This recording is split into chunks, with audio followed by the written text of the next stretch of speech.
जय बालाजी व्यूअर्स और रॉकिंग में आपका स्वागत है। तो आज हम बात करेंगे बहुत इम्पॉर्टेंट ट्रांजिट के बारे में, जो है मंगल देव का ट्रांजिट। वो हो रहा है एक फायरी साइन में, that is Leo. Leo the sign of authority, the sign of creativity, the sign of power. उसमें जिसमें ऑलरेडी केतु देव है, केतु देव का ट्रांजिट हो गया है ऑलमोस्ट 18 मई 2025 और ये 18 मई तक केतु देव आपके लियो साइन में रहेंगे। अब यहाँ पर आगे मंगल देव, केतु और मंगल दोनों ही एक उग्र प्लैनेट है और ये जो सबसे इम्पॉर्टेंट जो हमारे काल पुरुष कुंडली का जो त्रिकोण है, the house of our children, house of our creativity, wisdom, power, fame, वहाँ पर मंगल देव, मंगल क्या है? Mangal is also a soldier, एक एनर्जी को हम मंगल से जोड़ते हैं। और वहाँ पर केतु जो एक हेडलेस प्लैनेट है, जो जहाँ पर भी केतु देव आपकी कुंडली में भी होते हैं वो आपके लाइफ में उन रिश्तों से आप या तो कट ऑफ हो जाते हैं या उन रिश्तों से आपको कहीं ना कहीं प्रॉब्लम्स देखने को मिलती हैं, क्योंकि केतु देव एक डिटैचमेंट के प्लैनेट हैं। और दूसरी बात, केतु देव हेडलेस मीन्स उनके पास जो हमारी जो इंद्रियां हैं, दैट इज हमारा ब्रेन, हमारा माउथ, हमारी आईज, ईयर्स, ये जो हमारे सेंस ऑर्गन है वो केतु देव के पास थे। केतु देव के पास धड़ है, तो वो जो भी करते हैं हेडलेस डिसीजन होता है।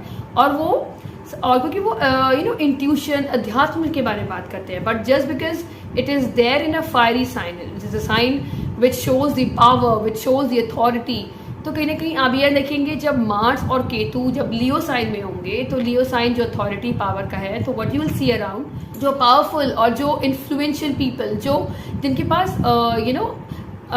एक लीडर्स, वर्ल्ड लीडर्स है, वहाँ पर ऐसे हेस्ट एंड हेडलेस डिसीजंस की वजह से थ्रू आउट द ग्लोबल और through out lot many countries you see lot many changes, lot many problem आप अपने लीडर्स की वजह से देख सकते हैं। क्योंकि केतु को हम क्या कहते हैं? ध्वज। और वो कहाँ पे आ गई? आपके that is an Leo sign.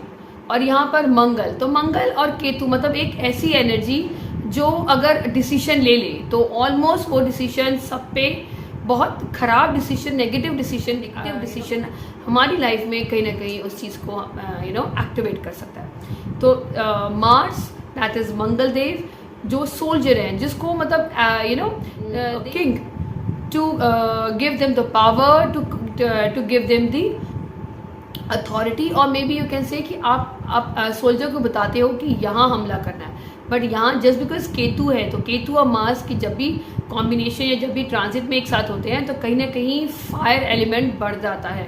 तो there are chances you may come across lot of fire incident, injuries, and borders में tensions you can see, nations में टेंशन यू कैन सी, बहुत ज़्यादा Mars related activities like intrusion होना, terrorism बढ़ना सब countries में, और कहीं ना कहीं आपस में ही हेस्टी एंड हेडलेस डिसीजन अपनी पावर को गलत ढंग से दिखाने के चक्कर में you will see lot of destruction in the world. But हम इस वीडियो में बात करेंगे हमारी इंडिविजुअल कुंडली में कैसे मंगल और केतु हमारी सबकी लाइफ को इन्फ्लुएंस। अगर आपका तुला राशि है या तुला लगन है, तुला लगन में आपका ये ट्रांजिट हो रहा है, that is in 11th house. 11th house of your Elder siblings. तो यहाँ पर आपके एल्डर सिबलिंग्स की लाइफ में कुछ ना कुछ ट्रांसफॉर्मेशन, कुछ ना कुछ चीज़ें देख सकते हैं। या मे बी आपका एल्डर सिबलिंग का ही एटीट्यूड बहुत ज़्यादा एग्रेसिव हो जाए, हो सकता है उसकी वजह से आप दोनों के रिलेशनशिप में प्रॉब्लम आ सकती है।